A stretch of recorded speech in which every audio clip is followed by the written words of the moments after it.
Assalamualaikum warahmatullahi wabarakatuh.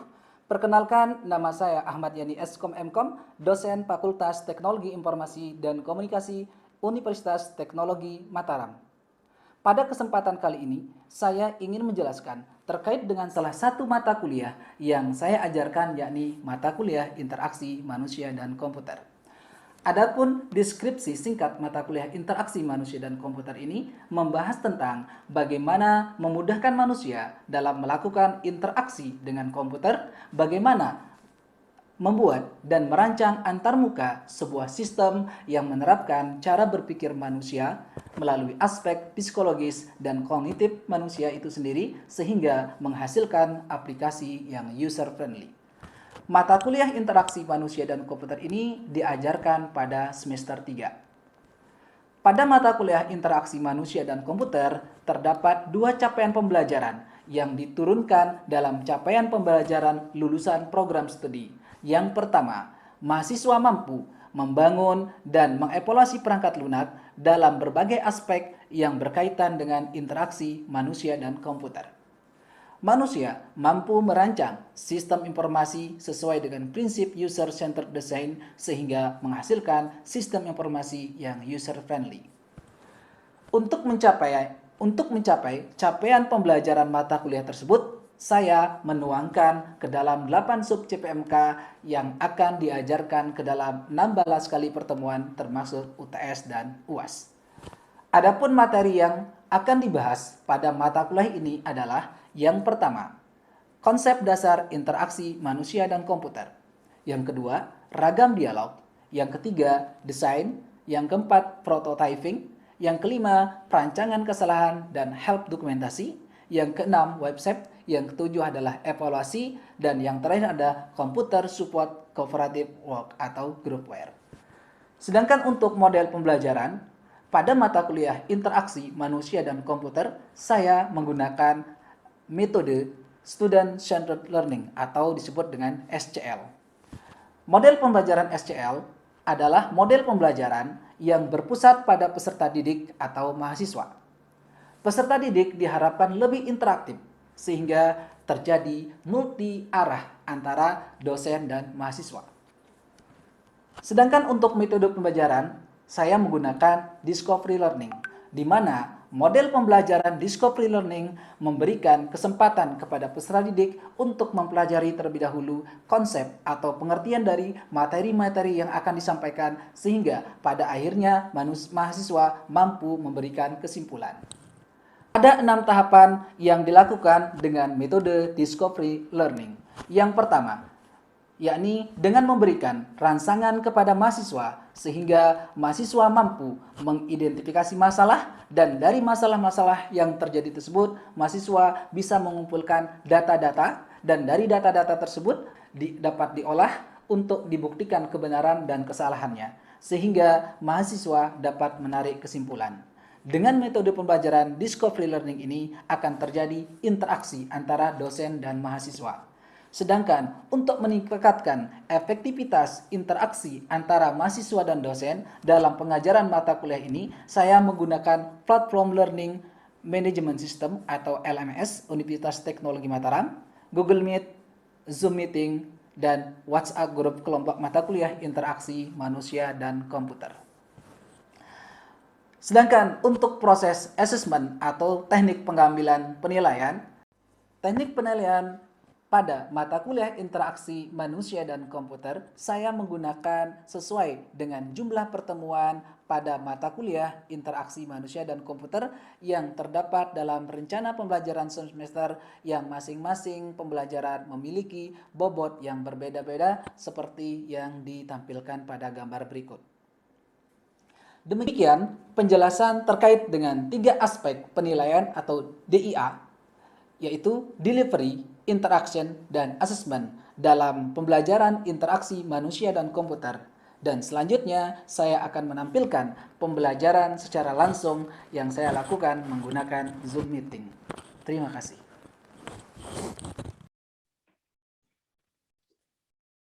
Baik, Assalamualaikum warahmatullahi wabarakatuh. Waalaikumsalam warahmatullahi wabarakatuh. Wabarakatuh. Baik, kita bertemu sekarang adik-adik pada mata kuliah interaksi manusia dan komputer, ya. Di mana pada pertemuan kali ini kita akan membahas tentang materi ragam dialog. Adapun tujuan dari pembelajaran ragam dialog ini adalah mahasiswa mampu menyajikan dan menjelaskan konsep desain dialog dan dialog style, serta mengetahui kelebihan dan kekurangan dari masing-masing dialog style. Ya, jadi dalam membuat sebuah aplikasi, adik-adik kita akan mengetahui bagaimana sih bentuk-bentuk dialog yang ingin kita buat atau aplikasikan. Di mana pada dasarnya dialog style atau ragam dialog merupakan suatu cara untuk mendapatkan antarmuka atau suatu kriteria penting dalam pengoperasian sebuah program aplikasi yang aspeknya ramah dengan pengguna atau disebut dengan user friendly. Ya. Jadi ketika kita ingin membuat sebuah aplikasi adik-adik ya, kita harus melihat aspek penggunanya ya. Sehingga aplikasi atau program yang kita buat itu ramah dengan pengguna atau yang disebut dengan user friendly tadi.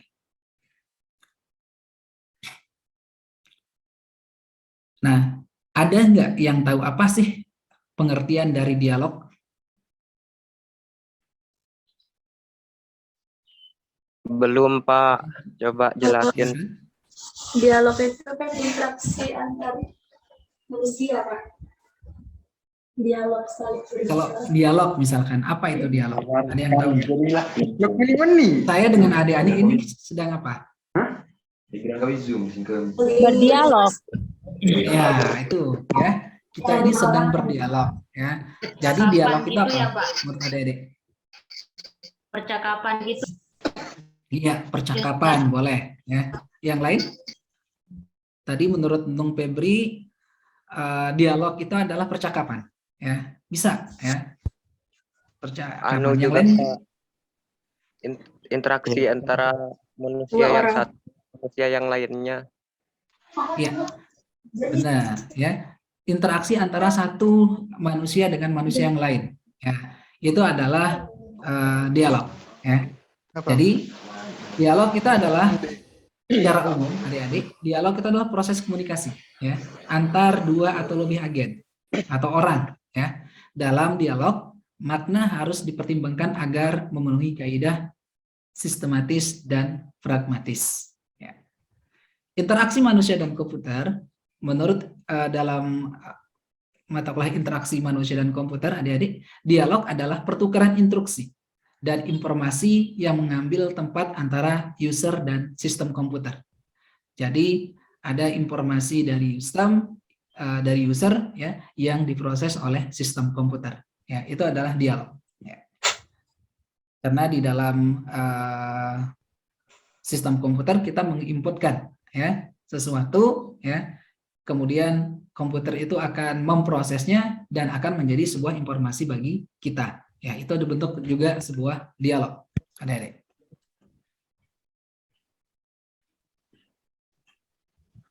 Aturan dalam perancangan dialog. Ya, ini ada aturan, ada 7 aturan. Yang pertama adalah pegang teguh konsistensi, sediakan shortcut bagi pengguna aktif, ya, sediakan feedback yang informatif.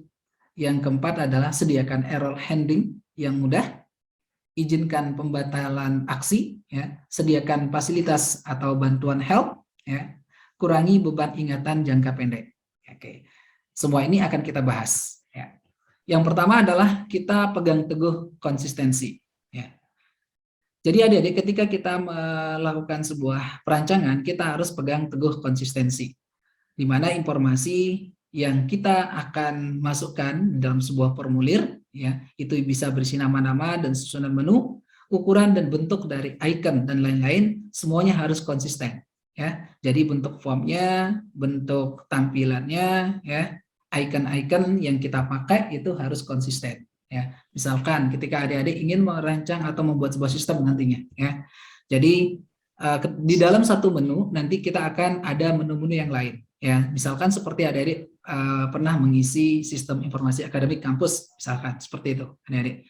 Nah, di dalam menunya aksi-aksi yang dipakai atau icon-icon itu kan sama, ya, baik itu untuk edit, ya, untuk hapus, ya, kemudian untuk batal itu sama. Jadi nanti pada menu-menu yang lain kita konsistensi dalam menggunakan icon-icon tersebut, ya.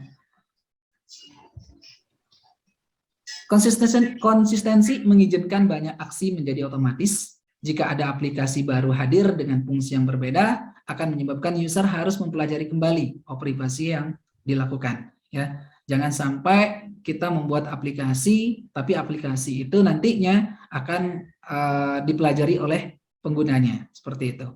Misalkan konsistensi dalam menu bar, ya, untuk file, edit, dan format, ya, seperti itu. Ya, biasanya file, edit, dan format ini kan sudah lumrah penggunaannya. Jadi kita konsistensikan. Ya. Kemudian yang kedua adalah sediakan shortcut bagi pengguna aktif. Ya, biasanya banyak pengguna, ya.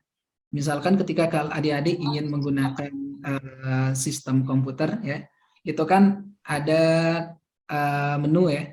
Nah, menu bisa kita cari, ya, seperti itu. Tapi kalau untuk lebih aktifnya, ya kita harus membuatkan sebuah shortcut, ya. Nah, misalkan yang kita sering lihat di layar komputer kita itu ada icon-icon, ya. Nah, itu disebut dengan shortcut. Nah, ketika kita ingin membukanya, kita dapat dengan mudah atau cepat mencari atau membuka aplikasi yang kita inginkan. Nah, itu disebut dengan kita harus menyediakan shortcut bagi pengguna.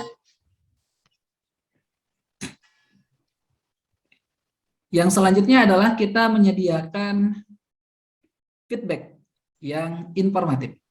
Ya. Jadi setiap aksi dari user harus ada feedback, ya, dari komputer untuk menunjukkan hasil dari aksi tersebut.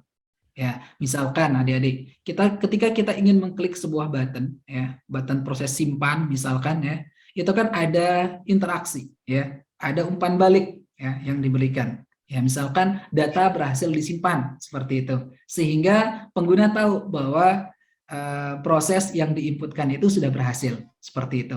Ya, jadi kita harus menyediakan sebuah feedback, ya, yang informatif, ya, sehingga pengguna itu tahu bahwa apa yang dia lakukan itu berhasil dan tidak berhasil. Selanjutnya kita menyediakan error handling yang mudah, ya. Di dalam sebuah aplikasi atau program, adik-adik, ya, kita pastinya akan banyak menemukan permasalahan atau error, ya. Misalkan adik-adik kan pernah belajar nih pemrograman atau algoritma pemrograman, ya. Nah, dalam algoritma pemrograman itu kan ketika kita membuat sebuah perintah, ya, ketika adik-adik compile itu kan terjadi sebuah error, ya. Nah, usahakan bahwa error itu mudah dimengerti oleh penggunanya. Ya, nah misalkan di sini jangan kita menggunakan fatal error 2005, misalkan seperti itu dalam pembuatan aplikasi kita, karena orang itu tidak akan tahu. Jadi kita gunakan atau menyediakan sebuah informasi, ya, yang pengguna itu cepat mengerti. Misalkan seperti the date of birth enter is not valid, artinya tanggal lahir yang kita inputkan itu salah, ya, karena harus dia menggunakan sebuah nomor seperti itu, karakter nomor, jangan menggunakan huruf misalkan seperti itu, ya. Nah, ini yang perlu kita perhatikan adik-adik dalam membuat sebuah aplikasi, kita harus menyediakan error handling, ya. Nah, bentuknya contohnya error handling juga misalkan kita sering melakukan pencarian, ya, di dalam web browser kita, adik-adik, ya, ketika adik-adik pasti kan menggunakan Google Chrome, ya, atau Mozilla, pasti sering searching, ya. Nah, ketika adik-adik menuliskan sesuatu, ya, yang salah adik-adik ketik, itu kan si Google, ya, adik-adik itu kan memberikan keterangan yang Anda maksud mungkin yang ini, ya, seperti itu. Sering adik-adik seperti itu? Ya Pak. Oke, kita lanjut. Ya, Pak. Oke, kita lanjut. Izinkan pembatalan aksi. Ya, oke. Jadi di dalam merancang sebuah program juga, ya, adik-adik nanti harus mampu ya, harus memberikan akses atau perintah untuk membatalkan aksi. Misalkan ketika dia ingin menghapus, ada informasi apakah data itu mau dihapus atau tidak, misalkan seperti itu ya. Jadi ada tampilan-tampilan, atau dalam Microsoft Word, adik-adik yang pernah pakai ya, itu kan ada proses undo atau repeat ya. Ya, misalkan setelah adik-adik hapus kan, adik-adik ingin kembali ke nih, adik undo seperti itu ya. Nah, seperti itu. Kemudian kita menyediakan fasilitas bantuan ya, atau help adik-adik. Jadi di dalam aplikasi yang kita bangun juga harus ada perintah bantuan-bantuan yang misalkan tidak dimengerti oleh para pengguna. Ya, user yang berpengalaman menginginkan bahwa mereka yang mengendalikan sistem dan sistem merespon mereka. Ya, segala sesuatu yang mereka tidak tahu rasanya ingin segera mendapat jawabannya. Oleh sebab itu kita memastikan ada fasilitas help. Ya, penting untuk menolong agar segera mendapatkan solusi. Misalkan di Microsoft Word kan ada perintah help. Ada yang tidak tahu tentang F1 itu fungsinya apa? Nah, pasti misalkan di situ ada perintah help-nya.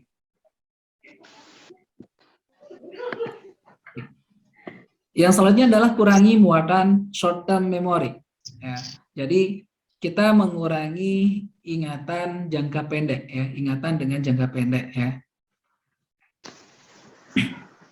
Ya, karena orang mempunyai keterbatasan pada short term memorinya ya. Ingatan kita adik-adik itu kan kalau kita mengingat karakter yang sangat panjang ya, itu akan sulit ya. Jadi kita usahakan itu menggunakan sekitar 7 ya informasi pada satu saat ya, atau digit karakter informasi untuk lebih cepat kita menghafalnya daripada kita langsung menghafal panjang misalnya seperti itu.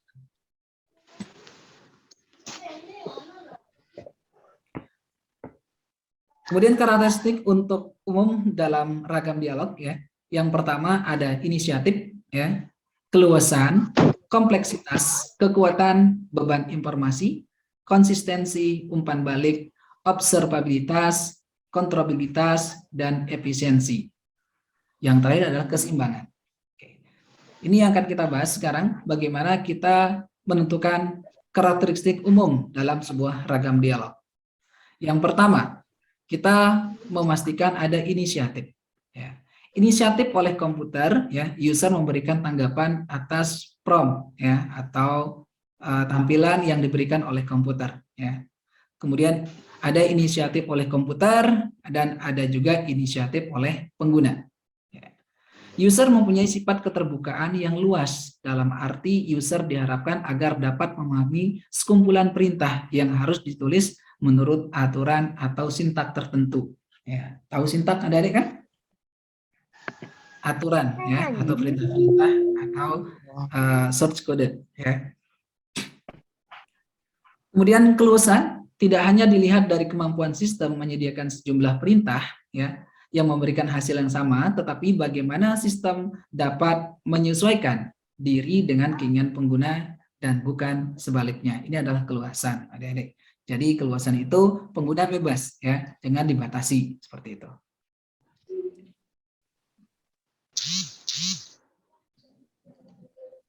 Karakteristik yang kedua, adik-adik, kompleksitas ya.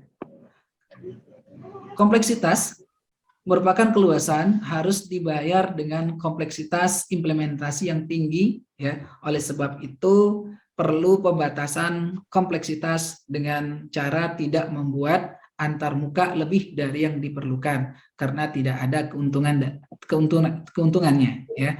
Jadi tampilan-tampilan yang tidak diperlukan ya itu tidak perlu kita menambahkan atau membuat sesuatu yang tidak berguna di dalam aplikasi yang kita bangun adik-adik. Jadi kita harus mengetahui kompleksitasnya. Kemudian kekuatan. Ya. Kekuatan didimensikan sebagai jumlah kerja yang dapat dilakukan oleh sistem untuk setiap perintah diberikan oleh user. Aspek ini dapat berbenturan dengan aspek keluasan dan kompleksitas. Kalau tadi keluasan kan bebas ya. Sedangkan ini berbenturan dengan kekuatannya, ya. Bisa saja dengan keluasan tadi atau kompleksitas tadi, ya, kekuatannya menjadi lemah seperti itu, ya. Cepat dalam jumlah kerjanya, ya, seperti itu. Untuk beban informasi, ya, penyampaian informasi dalam dialog yang sesuai dengan kebutuhan pengguna. Jadi informasi-informasi yang ingin ditampilkan itu harus yang ingin dicapai oleh para penggunanya. Ingin membuat sebuah informasi yang tidak diinginkan, ya. Orang ingin A, kita buat B, misalkan seperti itu, ya. Konsistensi, suatu atribut yang dapat mendorong user mengembangkan atau mentalitas dengan cara memberikan semacam petunjuk, ya, untuk mengeksplorasi pengetahuan tentang permasalahan, tentang pemahaman perintah baru dengan option yang sudah ada, ya. Selanjutnya ada umpan balik, kemampuan untuk memberikan informasi kepada user tentang proses yang sedang berjalan akibat adanya masukan yang dilakukan oleh user.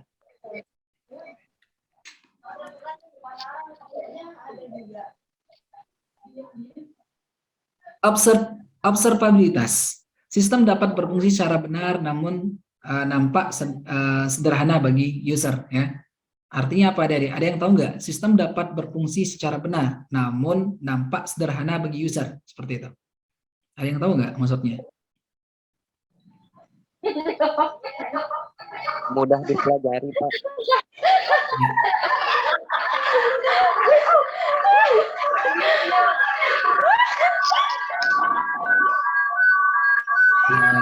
Yang apa namanya? Yang suaranya di mute dulu, ya. Yang mungkin yang lagi ini apa namanya? Yang tidak, yang di mute dulu, yang aktif soundnya. Oke, kita lanjut, ya. Oke. Kita lanjut, observabilitas. Ini sistem dapat berfungsi secara benar namun nampak sederhana bagi user. Selanjutnya ada kontrolabilitas, ya, sistem yang selalu dalam kontrol user. Dialog yang memiliki sifat ini harus memungkinkan user agar dapat menentukan. Yang pertama, di mana sebelumnya ia berada, di mana sekarang ia berada, kemana ia dapat pergi, apakah pekerjaan yang sudah dilakukan dapat dibatalkan. Itu disebut dengan kontrol, mampu mengontrol, ya. Misalkan sekarang dia ini ingin ke menu apa, dia ingin melakukan apa, seperti itu, ya. Itu disebut dengan kontrolabilitas, ya, kemampuan mengontrol, ya.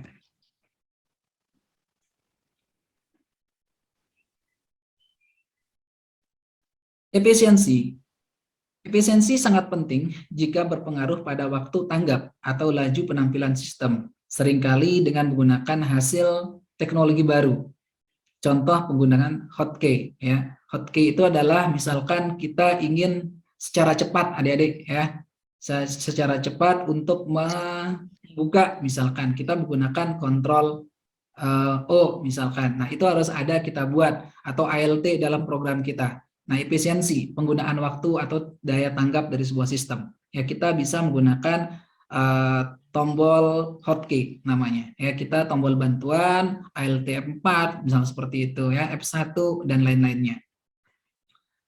Selanjutnya adalah keseimbangan, ini kemampuan manusia dan kemampuan komputer. Nah, ini keseimbangan ini terkait dengan kemampuan manusia dan kemampuan sebuah sistem komputer.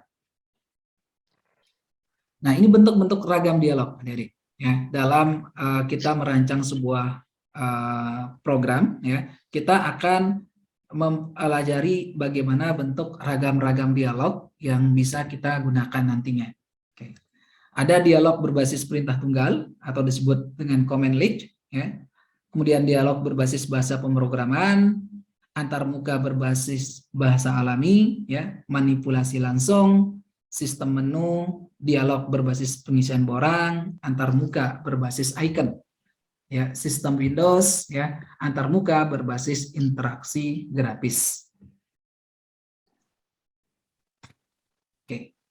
Yang untuk command line sendiri, adik-adik, ya, ini bahasa perintah biasanya dalam sistem operasi DOS, ya. Command line ini biasanya perintahnya itu ada di operasi DOS, ya. User menulis suatu perintah dan menunggu respon dari sistem. Biasanya kita akan memasukkan perintah cdir, ya nanti akan ada muncul perintah apa directory doc, misalnya sudah akan muncul perintah lagi seperti itu, ya. Nah, keuntungannya adalah ini luas, ya. Kemudian inisiatif pada pengguna, jadi pengguna itu bisa berinovasi, ya. Apa yang mereka cari itu yang akan mereka tuliskan di situ, ya. Jadi perintah-perintah yang dimasukkan. Nyaman dalam penciptaannya, memberdayakan user, perintahnya lebih cepat, efisien dan akurat. Tapi kerugiannya ada, ya. Kerugiannya membutuhkan pelatihan yang lama. Karena ini sulit, adik-adik, ya. Ya, untuk memastikan bahasanya atau perintah-perintahnya itu, ya kita membutuhkan pelatihan. Ya, membutuhkan pengguna juga yang teratur, ya, membutuhkan beban ingatan yang tinggi, ya. Kemudian yang terakhir adalah jelek dalam menangani kesalahan. Itu kelemahan dari command line, ya.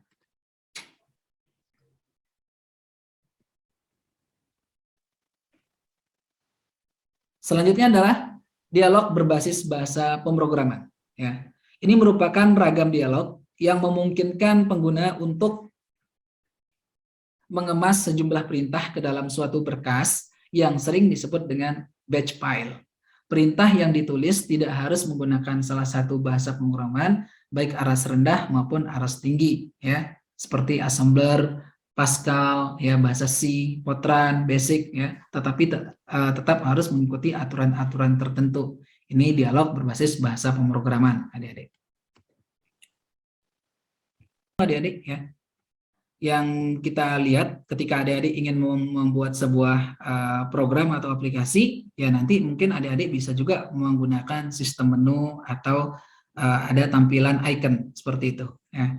Nah, kenapa kita perlu mempelajari ini? Sehingga nanti kita bisa mengetahui apa sih kelemahannya dan apa sih kelebihan dari masing-masing ragam dialog yang kita akan gunakan dalam mendesain sebuah aplikasi yang nantinya adik-adik akan bangun seperti itu. Ada juga disebut dengan sistem menu tarik, ya. Artinya kita akan mencari, ya, dengan adanya scroll, adik-adik, ya. Nah, ini disebut dengan sistem menu tarik, ya. Yang kita misalkan banyak adik-adik ketika adik-adik bekerja dengan Microsoft Word, ya, itu kan ada sistem menu tarik namanya, seperti itu. Ada yang ingin ditanyakan dulu adik-adik, silakan. Yang terakhir adalah antarmuka berbasis interaksi grafis, ya. Nah, contohnya pada Microsoft Word, ketika kursor mendekati suatu icon, itu akan muncul pesan yang menunjukkan arti icon tersebut. Nah, ini adalah disebut dengan antarmuka berbasis interaksi grafis, adik-adik. Nah, ketika adik-adik misalkan bekerja, ya, menggunakan atau membuat sebuah aplikasi atau program, begitu adik-adik arahkan kursornya adik-adik ke button, ya, itu akan kelihatan ada format painter, misalkan seperti itu, ya, atau tulisannya format. Nah, itu disebut dengan antarmuka berbasis interaksi grafis, seperti itu adik-adik. Oke, silakan jika ada pertanyaan. Kita kalau tidak ada, kita akan cukupkan sampai di sini untuk materi kita pada siang hari ini dalam pembelajaran ragam dialog. Baik, terima kasih atas perhatiannya adik-adik, ya. Saya ucapkan terima kasih. Assalamualaikum warahmatullahi wabarakatuh. Jangan lupa tetap belajar, jaga kesehatan, dan perhatikan protokol kesehatan.